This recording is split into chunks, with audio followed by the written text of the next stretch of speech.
आचार्य चाणक्य को आप जानते ही होंगे और इनका नाम सुनकर ही ज्ञान की बात याद आती है। चाणक्य की इस कहानी से एक बहुत बड़ी सीख आपको मिल सकती है।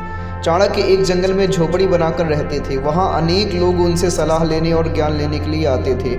जिस जंगल में वो रहते थे वो पत्थरों और कंटीली झाड़ियों से भरा हुआ था और उस समय नंगे पैर रहने का ही चलन था। इसलिए उनके निवास स्थान तक पहुँचने में लोगों को बहुत सारी कठिनाइयों के साथ बहुत सारे कष्टों का सामना करना पड़ता था।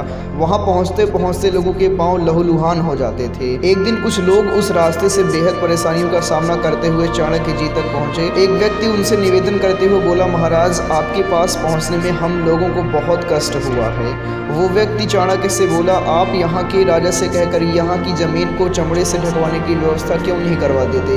इससे लोगों को आने में यहाँ बहुत आराम होगा और जाने में भी बहुत आसानी होगी। उसकी बात सुनकर चाणक्य जी मुस्कुराते हुए बोले, महाशय, केवल यही चमड़ा बिछवाने से समस्या हल नहीं होगी।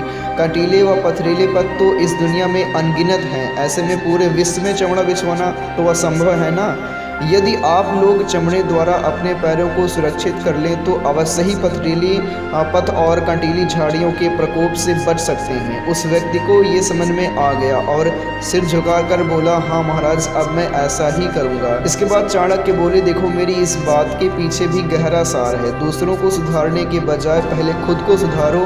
इससे तुम अपने कार्य में विजय अवश्य हासिल कर लोगे। दुनिया को नसीहत देने वाला कुछ नहीं कर पाता, जबकि उसका स्वयं पालन करने वाला कामयाबी की बुलंदियों तक पहुंच जाता है।